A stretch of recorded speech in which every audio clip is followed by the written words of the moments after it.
Kag sa numero 1 sa mga balita sa Negros subong adlaw.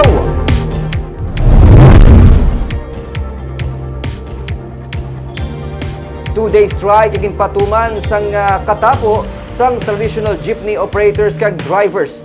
Ini kasunod sang deadline para sa ila nga mag-consolidate sa ilang mga prangkisa. Yari ang report. Nag-ida sa dalan Burgos kag Lupizayna mga traditional jeepney nga wala naging biyahe sa mga drivers kag operators karon nga last day sang ginatag sa ilang nga deadline para i-consolidate ang ilang mga prangkisa para sa ginapatuman nga Jeepney Modernization Program. Ang two-day strike ang kabayan sa mga tikang sang Kabakod Negros Transport Coalition agud pamatukan ang franchise consolidation kag ipanawagan ang paghatag sa ila sang kahigayunan nga makapadayon sa pagbiyahe sa mga dalanon ang ilang mga traditional jeepney. So ang iba niya nagkapilitan lang nagupot sa consolidation pero hindi rin sila nga plano nga mag-ulit. So kung mag-consolidate ka subong kang magpirma sa conformity, makabiyahe ka hasta December 2024. Wala ka na sa consolidated operators kag korporasyon kag kooperativa hasta 27 months makabiyahe ka. Pero ang pamangkot sir, ini nga period of time ginatagaan na sa mga operators ligwa ang mga korporasyon kag kooperatiba nga nag-usbong-subong, no? Nga mag-consolidate kag mag-process ang utang sang aton nga Manila nga modernize.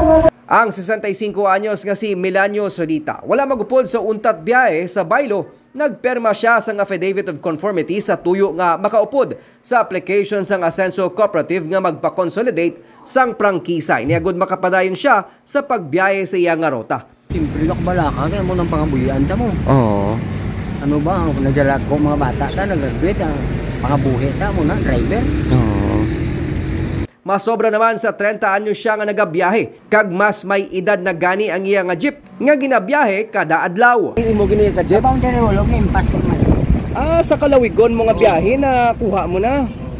Istorya niya sa pagbiyahe sang jeep, natigayon niya nga napaeskwela ang 5 ka mga anak nga karon may mga kaugalingon na nga trabaho. Okay man na sa sana kung individual man na niya nga franchising. Ang kinanglan pag yun na yung magkukwanta po o magsungay, hindi na matagdan sa modernize. Pagiging ano na dami lang, dry run. Bukod ikaw, luyag mo mapadayon ka pa sa pagbiyahe sa imo jeep? Siyempre, madadlaw sa tagapangitang mga buyan. Ang grupo sang Stone kag Fibakda kabayan sa nagtukod sang cooperative sa tuyo nga matagaan sila gihapon sang kahigayunan nga makabiyahe bisan nag-expire na ang ginatag sa ilang deadline sa pagbiyahe sa mga traditional jeepney. Kung ano ang matabo sa amon, kaya gin-receive pa lang nilang papilis. So mamangkota kung anong hawiran ta para nga ibutang ta sa lakyan, hindi ta matandog sa oras ang ginagpanay. Ang Bacolod LGU naginyo na sa Land Transportation Franchising and Regulatory Board nga matugutan ang pagbiyahe sang duga nga malapit 2,000 units kalakip diring mga electric jeepney kag traditional jeepney nga italana sa duga nga mga rota sa syudad. Ma-agree ko na sa modernization program, but how do you do that? So ako na nga ito nga ginatulog tayo. E-Jeep is actually the solution to this modernization program. Ako na nga ito nga ginulat, no? We're just waiting for the final approval for our experimental route, no? And we call it green routes, no?